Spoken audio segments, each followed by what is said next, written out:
Eh ben aujourd'hui, dans Roto OBM, on reçoit Maeva, qu'on appelle plus communément entre nous la Wedding OBM, puisqu'elle est spécialisée dans le monde du mariage.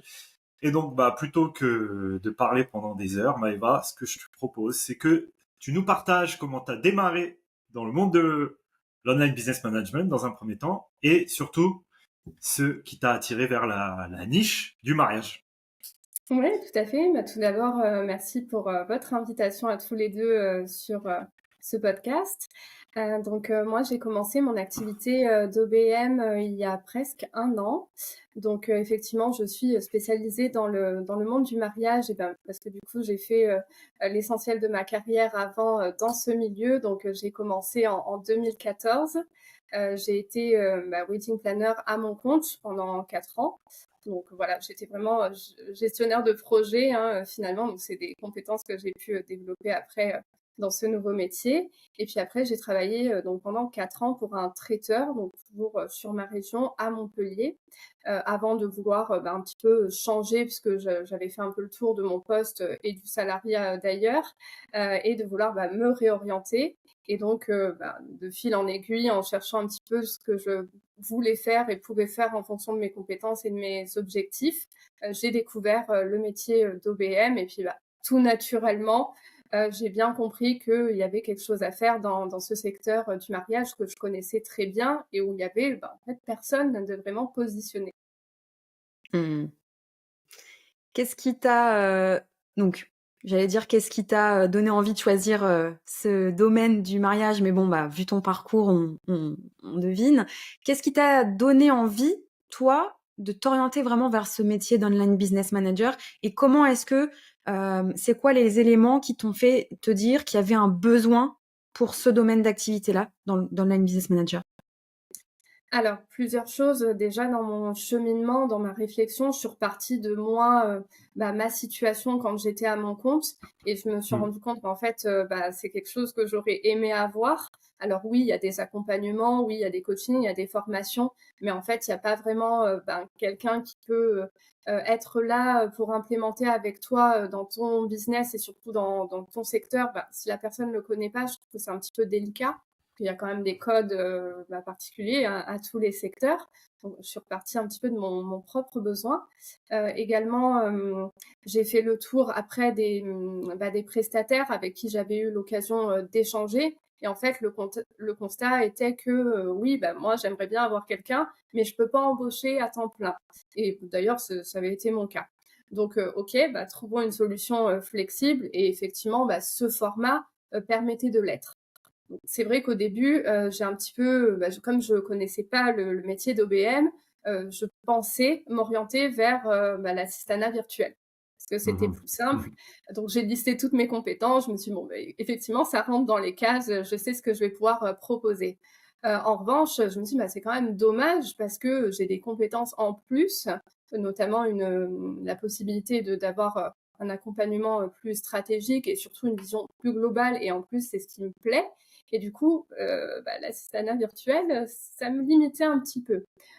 Finalement, de recherche en recherche, je suis tombée sur le métier d'OBM. Et puis après, j'ai confronté un petit peu mon projet à quelques personnes que je connaissais dans le milieu qui pouvaient être référentes ou en tout cas qui étaient en contact aussi avec pas mal de pros et qui Mmh. pouvaient me faire remonter un petit peu des potentiels besoins. Donc c'est là où j'ai vu qu'il y avait une place à se faire entre les formations, les coachings et les prestataires d'assistanat ou d'autres compétences qu'il y avait déjà sur le marché, en plus ou moins spécialisées d'ailleurs.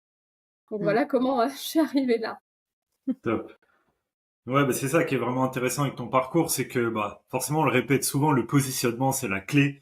Choisir les clients avec qui on va travailler, c'est ce qui permet de démarrer le plus rapidement possible. Et souvent c'est contre-intuitif puisqu'on se dit si je me limite seulement à un secteur d'activité, je vais limiter mes opportunités, alors que toi au contraire. Et je pense que peut-être parce que tu avais déjà eu une expérience entrepreneuriale par le passé, peut-être que là quand tu t'es lancé, euh, bon, en plus de ça c'était assez naturel pour toi le monde du mariage puisque tu connais assez bien, mais en quoi vraiment ça, tu penses ça a fait la différence, le fait de tout de suite partir sur un domaine très précis qui est le secteur du mariage. Et d'ailleurs, peut-être que tu peux nous préciser un petit peu qu'est-ce que tu inclus dans ce domaine Domaine du mariage, enfin, oui. dans ce secteur du mariage. Quel type de prestataire avec qui tu collabores aujourd'hui? Oui. Alors aujourd'hui, donc je collabore avec 2 catégories de personnes, on va dire. Donc ça va être les premiers vont être les prestataires vraiment de mariage. Donc on va trouver des organisateurs, décorateurs, tout ce qui est métier artistique, photographe, DJ, fleuriste, et puis métier un petit peu autour de ça. Et puis il y a le deuxième volet où là je vais accompagner des coachs ou formateurs aussi dans le domaine qui savent transmettre leur métier, certes, mais après où il y a derrière toute la partie gestion d'un programme de formation où là c'est pas maîtrisé et c'est plus ou moins compliqué selon les référentiels légales ou voilà ce qui peut arriver autour de ce milieu-là. Donc ça, pour le coup, c'est un milieu que je connaissais pas trop, donc j'apprends encore un petit peu les contraintes, les tenants et les aboutissants. Mais sur la partie prestataire de mariage, finalement, non, je me suis pas vraiment enfermée puisque les métiers sont variés. Et puis, chacun a son approche. Il n'y a pas de cadre réglementaire. Donc, chacun mène un petit peu sa barque comme il veut, exerce son métier avec sa créativité. Après, il y a des stratégies qui peuvent être un peu communes à tous. Mais voilà, on va pouvoir personnaliser en fonction de la patte de chacun et de l'objectif de chacun. Ça, déjà, c'est la première chose. Après, concernant un petit peu mon processus et pourquoi effectivement le fait de me positionner, ça a été très bénéfique, ça m'a permis d'aller beaucoup plus vite en fait dans mon développement. Déjà, quand j'étais en train de faire le switch et que je voulais quitter le salariat, le fait d'avoir un projet plus précis, ça m'a aidé à accélérer un petit peu les choses et de ne pas partir sans trop savoir où j'allais. Et je me suis dit, bon, de toute façon, on essaye. Et puis, oui, vraiment, toutes ces réflexions sur le positionnement, sur le qui, déjà, c'était fait. Il n'y avait plus un petit peu qu'à spécifier le quoi et le comment qui arrivait après. Mais déjà, voilà, je savais que j'étais soutenue en plus par mon réseau. Donc ça, c'était vraiment hyper agréable. Et puis, vraiment, ça m'a beaucoup aidée. Mais voilà, tout ça a fait que, ouais, naturellement, j'ai pu aller plus vite et tant mieux, du coup, parce que ça m'a confortée dans mon choix, finalement. Yes. C'est intéressant ce que tu dis parce que, tu sais, souvent, il y a une croyance qu'ont les gens quand il s'agit de trouver sa niche, sa clientèle cible, c'est on a l'impression qu'on va se limiter. Et là, tu viens de nous expliquer en fait tout l'inverse. C'est que, ok, t'es niché sur le domaine du mariage et pourtant tes clients, ils sont tous différents et ils ont tous des problématiques différentes. Et tu t'adresses à 2 types de clients. Il y en a encore d'autres dans ta niche. Donc au final, ça te limite pas du tout, bien au contraire. Mais par contre, ça te permet effectivement d'être très spécifique sur le type d'accompagnement et d'offres que tu leur proposes. Et puis en plus de ça, ouais, en plus vu que tu as un parcours dans ce domaine-là, j'imagine, et ça je pense que tu peux nous en témoigner, que forcément quand tu discutes avec un entrepreneur dans le monde du mariage, et que toi aussi tu es spécialisé dans ce monde-là, forcément tout de suite il y a des atomes crochus, il y a des discussions qui se font plus naturellement que si tu étais entre guillemets OBM qui travaille avec des entrepreneurs au sens large, quoi.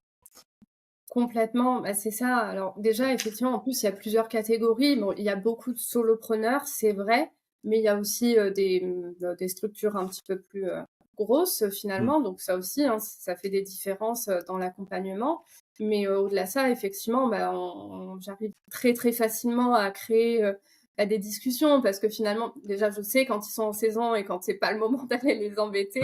Donc ça, c'est normal. Et puis au-delà de ça, il y a toujours des choses sur lesquelles je peux discuter, rebondir ou donner mon avis.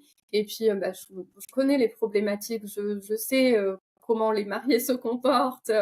Voilà un petit peu les enjeux de tout devoir gérer en même temps et surtout dans une activité qui est finalement saisonnière. Et puis en plus, leur particularité à eux, c'est que à la base, c'est tous des créatifs, hein, les chefs d'entreprise, certes, mais alors moi, c'est vraiment des créatifs artistiques. Donc clairement, la partie entrepreneuriale, je pense que la plupart, ils l'avaient pas envisagé, ou en tout cas pas envisagé comme ça. Alors certains, ça leur plaît, certains, ça leur plaît pas. Donc c'est là où du coup, heureusement que maintenant, il y a des solutions pour les aider. Sinon, il y aurait des talents qui seraient pas développés en plus. Ce serait dommage. Ouais. Ok. Donc parler le même langage que tes clients et puis connaître leurs contraintes, leurs problématiques tout de suite dans, ne serait-ce que pour rentrer en contact avec eux, j'imagine c'est beaucoup plus simple. Même des personnes que tu connais pas. Donc là, on parlait de ton réseau, mais un prestataire du mariage que tu connais pas, quand tu vas discuter avec lui la première fois, j'imagine que tu retiens son attention plus que quelqu'un d'autre. Ouais. Oui, oui, oui, clairement. Déjà, bon, s'il voit mon profil, bon, c'est clairement, voilà, le positionnement, je pense, est assez clair. Et puis au-delà de ça, voilà, je vais pouvoir toujours trouver un lien. Ah bah tiens, est-ce que tu connais ce réseau? Ah bah tiens, ce podcast, ah bah, Mhm. tu l'écoutes, moi aussi. Bah, voilà, il y a Mm. vraiment plein de sujets. C'est pas Est-ce ça que qui tu manque. crois que Est-ce que tu crois que c'est un plus justement le fait que tu aies déjà eu une carrière en tant que wedding planner quand tu les abordes? Est-ce que ça fait un petit peu effet mouche? Oui, alors il y en a qui me demandent bah, pourquoi j'ai arrêté aussi. Et au début, je me suis dit, oui, ça peut être une objection parce que bah, ça peut faire peur. Mais en fait, je suis tout à fait capable d'expliquer que j'ai arrêté bah, déjà pour des raisons personnelles et parce que pour moi, j'étais allée un petit peu au bout de mon projet.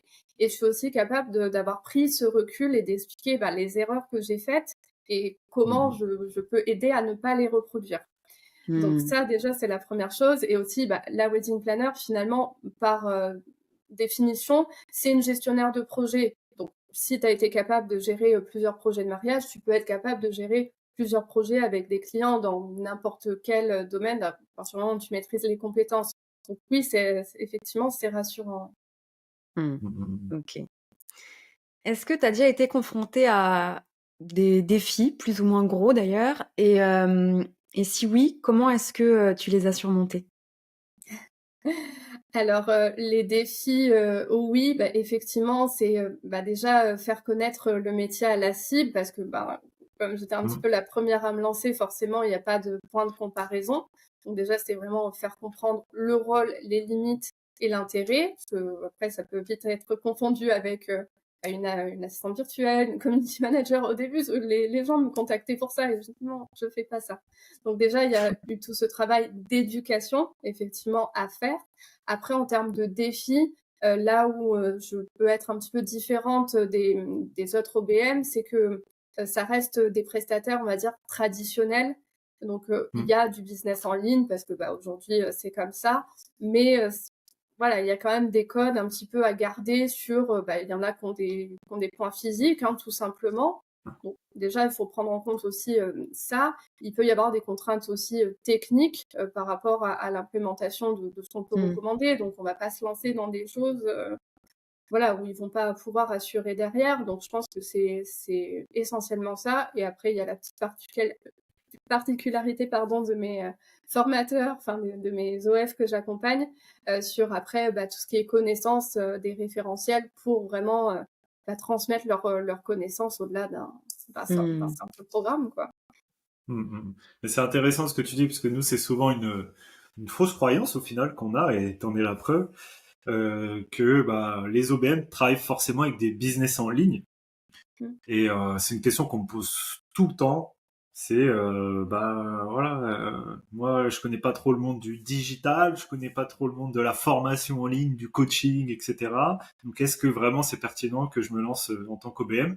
Et bah là t'en es la preuve, c'est que bah il y a des besoins et j'ai même envie de dire encore plus, d'autant plus Ouais. dans les secteurs un peu plus traditionnels qui aujourd'hui ont besoin de se digitaliser au final, d'être présent en ligne, de faire tourner des opérations en ligne, de travailler avec des prestataires à distance, de pourquoi pas aussi travailler avec des équipes à distance, d'utiliser des outils qu'ils n'utilisaient pas jusqu'à présent. Donc ouais, là t'en es le parfait exemple et il y a des secteurs qu'on peut juger de traditionnels Mm. bah, qui aujourd'hui font appel à des personnes comme toi et ça ouvre pas mal de possibilités et d'opportunités.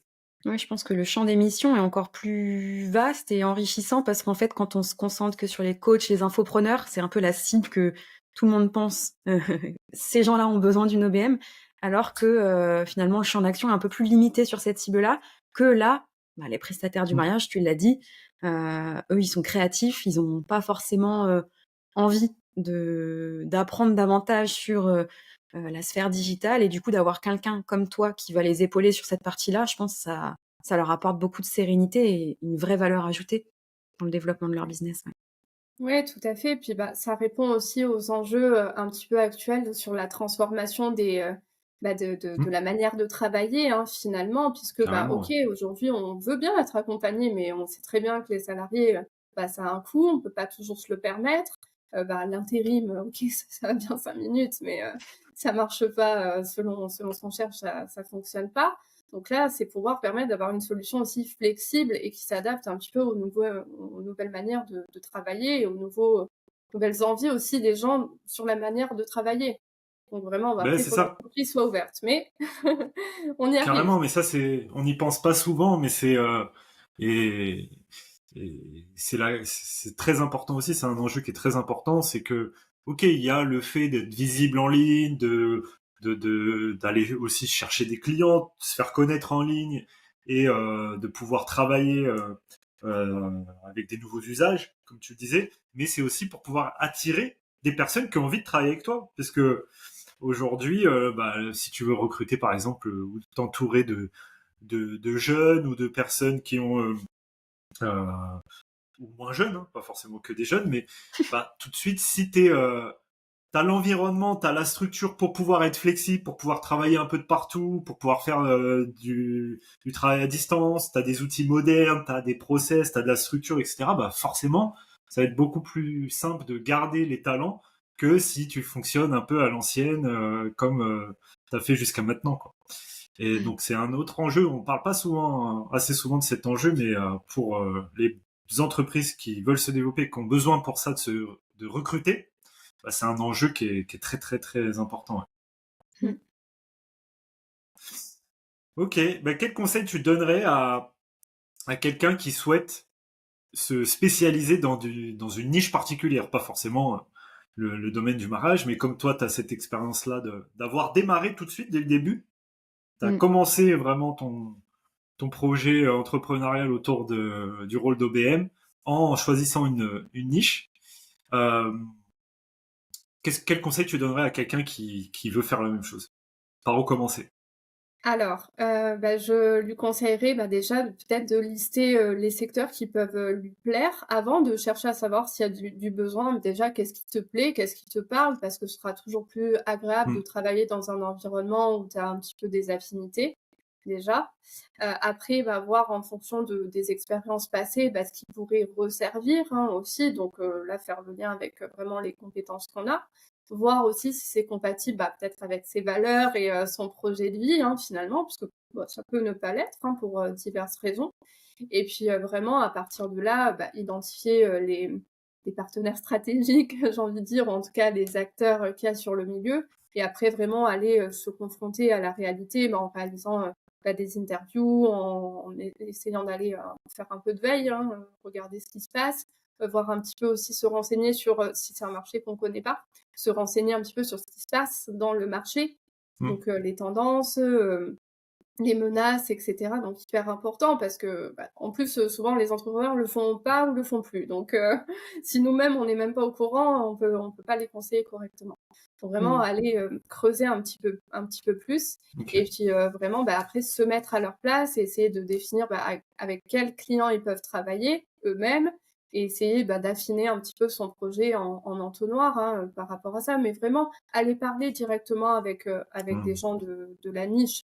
C'est même si c'est une niche qu'on connaît pas du tout, bah, voir un petit peu ce qui peut en être avant de déterminer bah, ce qu'on peut leur apporter. Dans ce Ouais, sens-là, je c'est pense que ça. c'est mieux. C'est ça. Ouais, dans l'ordre. Et toi, t'avais un plan B si le secteur du mariage ça collait pas. T'avais d'autres idées en tête ou non? Il y avait que celui-ci. Ouais, j'avais quand même d'autres idées en tête. J'avais le secteur du voyage parce que c'est quelque chose qui me Ok. plaît beaucoup. Bon, en plus, ça peut se compléter, donc Ouais. voilà. Hmm. Mais bon, pour l'instant, Les j'ai lunes de le miel, secteur voilà, faire. spécialisé dans les lunes de miel. Ouais, dans les lunes de miel. Alors là, c'est vraiment trop spécifique. Mais oui, vraiment, parce que c'est un secteur qui me plaît aussi. Donc oui, j'avais ce plan B, qui en plus est cohérent. Donc pourquoi pas un jour le développer. Mm. Ok. Comment tu gères la relation? Tu le disais tout à l'heure, tes clients, c'est des clients qui sont quand même créatifs sur la partie bah, prestataire de service principalement. Comment tu gères ta relation avec ces clients, justement, qui n'ont pas forcément l'appétence du web ou pas forcément envie, de par leur activité et ce qui les passionne, tu vois, de monter en compétence sur cette partie-là, visibilité sur le web, développement, etc. Comment Ouais, tu puis gères ça? même Mm. l'organisation, ouais. Parce que les L'organisation, ouais. créatifs, la structure et tout ça, c'est pas forcément leur truc. Oui, c'est vrai. Alors, il y a plusieurs manières de faire, mais déjà, lors du premier rendez-vous, j'essaie de voir un petit peu où ils en sont de ce côté-là et ce qu'ils seraient capables de faire, ou en tout cas ce qui pourrait être envisagé d'être délégué. Et dans ce cas-là, Ouais, j'annonce tout de suite que si tu peux pas le faire, il va falloir prévoir du budget pour le faire faire. À un ouais. moment, sinon les conseils ne servent à rien. Ça, déjà, c'est le premier prérequis. Et puis à partir de là, on va vraiment étape par étape. Donc, c'est vraiment une personne qui part de zéro.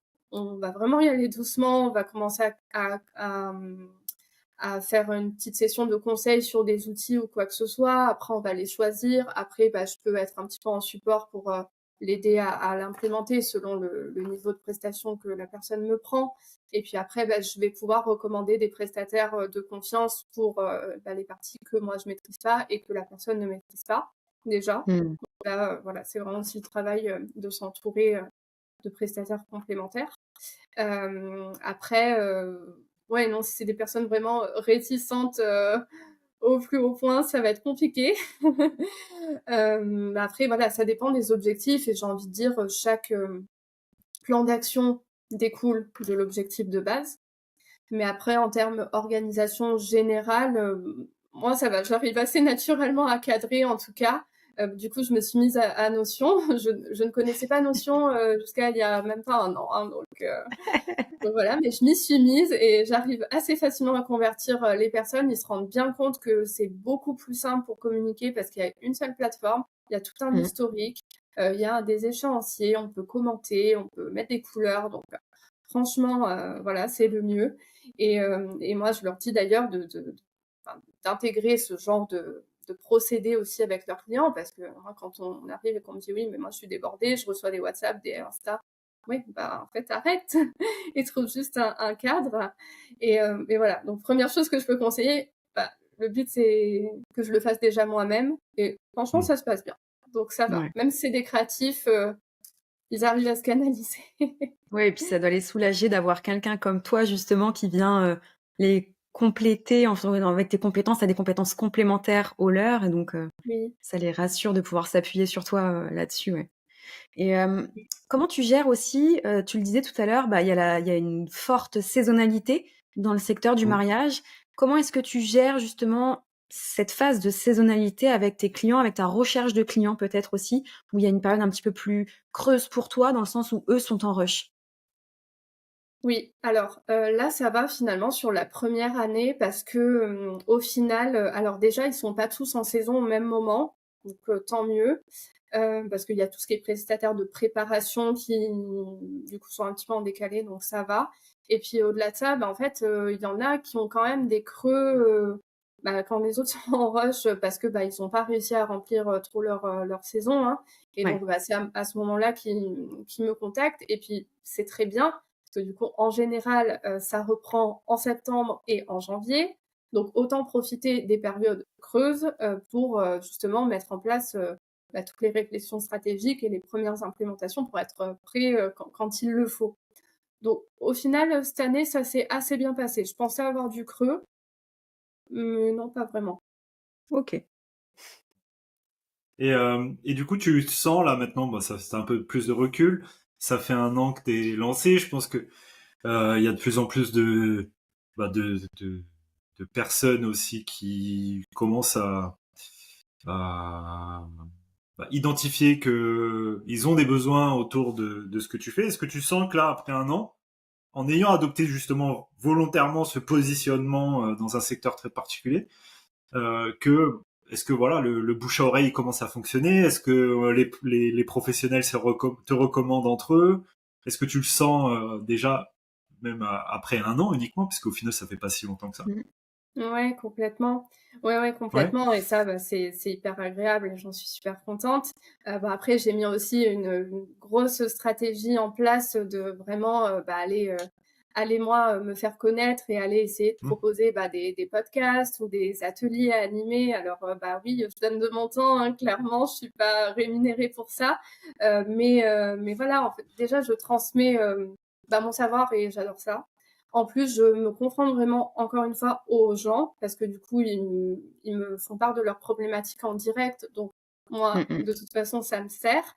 Et puis, ça aide aussi pour la visibilité et à toujours aussi se positionner en autorité, hein, finalement, dans le secteur, parce que, voilà, et j'essaye vraiment d'identifier les acteurs un petit peu stratégiques qui sont en relation, eux, avec un groupe cible. Au lieu d'aller taper à la porte de chacun individuellement, c'est plus simple.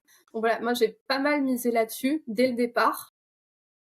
Et je continue tout à fait le faire, ça fait partie de ma stratégie. Mais effectivement, voilà, après, je sais que naturellement, une personne qui vient me contacter, j'ai pas trop à me justifier, en fait, sur ce que je fais, pourquoi, comment.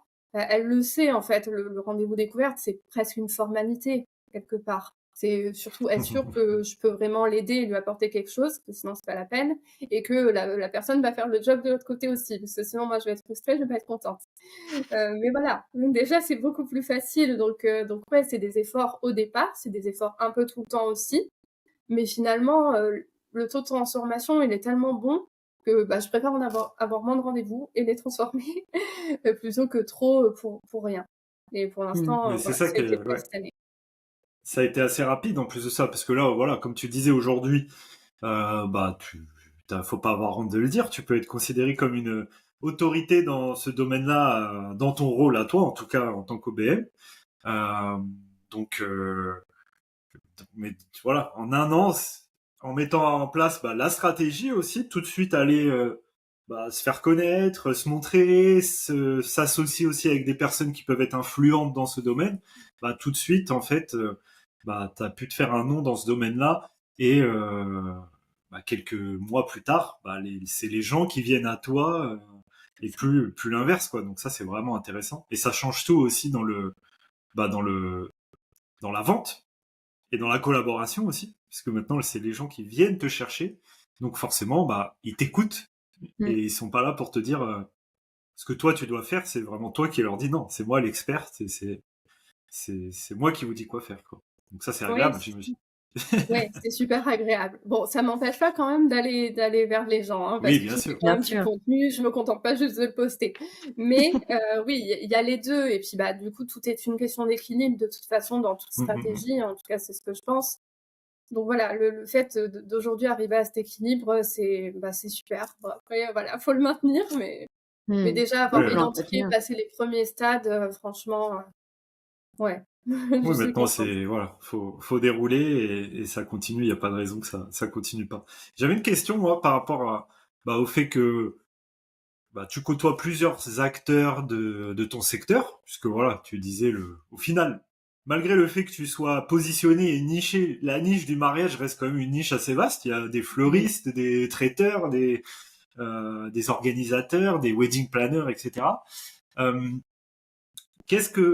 Donc toi, t'avais été dans plusieurs métiers auparavant, dans ce secteur-là.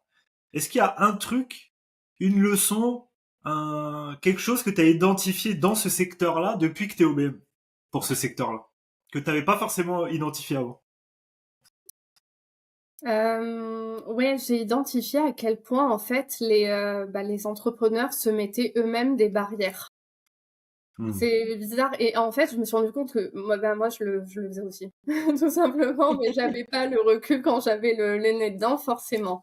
Mais oui, beaucoup ils se mettent des barrières en disant oui, mais si je fais ça, ah non, mais ça se fait pas de demander à mes clients pourquoi ils me prennent pas. Oui, mais non, mais lui il fait ça. Oui, mais non, mais en fait chacun est différent. Donc vraiment arrêter de se mettre des barrières. Enfin, il y a un peu de la place pour tout le monde. T'es pas obligé d'être très très gros et de faire 1 million de CA et d'avoir une grosse équipe. C'est pas pour autant que tu réussis pas, déjà. Et que t'es pas légitime, ouais. Voilà, t'es pas légitime. Vraiment, chacun son objectif et ça se respecte. Mais voilà, déjà beaucoup de croyances des entrepreneurs. Et puis, ouais, non, c'est vraiment essentiellement ça, hein, je pense que j'ai constaté. Et c'est peut-être aussi avec lié au fait que toi, tu as déverrouillé certaines de ces croyances justement avec cette deuxième tentative Ouais. et que tu t'es rendu compte, j'imagine, des erreurs que tu as pu faire aussi par le passé. Bah, c'est ça, c'est déjà en plus, c'est étonnant parce que là, quand je me suis lancée, enfin relancée en activité entrepreneuriale, là l'année dernière, j'étais dans de meilleures conditions financières, etc. Mais pour autant, au niveau mindset, je me suis dit, mais en fait, je vais pas échouer. C'est pas une option en fait, du tout. Ouais. Et je me suis plus donné les moyens, bon, aussi parce que j'avais le feedback, certes. Alors que ma première expérience, bon, je me suis dit, bon, bah, au pire, je suis jeune, donc si je réussis pas, c'est pas grave, je trouverai un boulot, il y a le chômage, c'est ok. Et je pense que rien que ça, vraiment, déjà, ça fait la T'avais laissé différence. ouvert une autre option, ouais. C'est ça. Ouais. C'est ça, ouvrir une autre Ouais. option. Et puis bah, là, j'arrive aussi à transmettre ça, déjà que le mindset, c'est hyper important. Et puis que oui, enfin, je sais les erreurs que j'ai faites et c'est pour ça que je leur dis, mais en fait, oser faire les choses. Voilà, après, tout se calcule, tu vas pas dépenser des milliers des cents, mais il y a des choses, c'est pas coûteux, quoi. Donc, vas-y, essaye, si ça marche pas, c'est pas grave. En fait, il y a que toi qui le sais. Donc, passe à autre chose, ça va pas t'empêcher de dormir la nuit si ton post Insta il a pas marché ou je ne sais quoi, enfin, c'est pas grave. Ouais. Mais, donc voilà, ouais, relativiser un petit peu tout ça, oser et vraiment faire des efforts, on va dire, de régularité pour continuer toujours bah, aussi à se montrer, à oser se montrer, à expliquer son travail, à vraiment expliquer parce que les gens savent pas en fait, enfin, ils savent pas tout Mais ce c'est que ça. chacun fait, hein, c'est normal, c'est pas leur métier. Mais ouais, Ouais. vraiment, ouais, oser, quoi. Je pense que c'est le mot. Ok. Bah ouais. Ça me paraît pas C'est mal. c'est top. C'est quoi la suite pour toi? C'est quoi tes envies d'évolution dans cette niche? C'est quoi tes projets là pour le futur, que ce soit à horizon cette année 2024, puisqu'on enregistre là en début d'année, ou même à horizon un peu plus lointain, si tu as une vision plus longue. Ouais. Alors cette année, déjà, gros focus sur la livraison des projets que j'ai déjà en cours. Donc vraiment, aller vraiment plus loin dans un petit peu les détails de la livraison et voir comment améliorer les expériences et voilà. Prendre le temps moi aussi de bien documenter, processer mon activité pour mieux déléguer j'ai à déléguer. Bon, j'avais commencé quasiment dès le départ à déléguer des choses pour moi sur la partie communication digitale notamment, parce que trop de temps, même si j'aime ça, vraiment trop de temps et pas de valeur ajoutée, enfin un peu moins. Donc vraiment processer tout ça, donc vraiment mettre tout à plat. L'objectif de CA, bon, je l'ai fixé, il est au-delà de 2023, déjà parce que j'ai besoin, enfin, je voulais me rémunérer plus et puis je suis passée en société, donc forcément, on a découlé de nouveaux objectifs.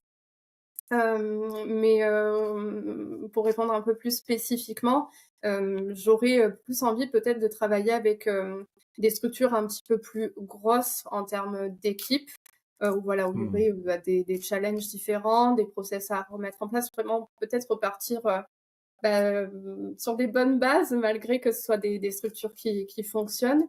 Alors, le management d'équipe, enfin, il y a des limites parce que des fois, c'est pas ce qui me plaît le plus, mais le fait de vraiment accompagner au changement et à repartir sur des bonnes bases, ça, par exemple, ça me plaît. Et si en plus ça peut être couplé à des stratégies de visibilité, etc., c'est vraiment le Graal.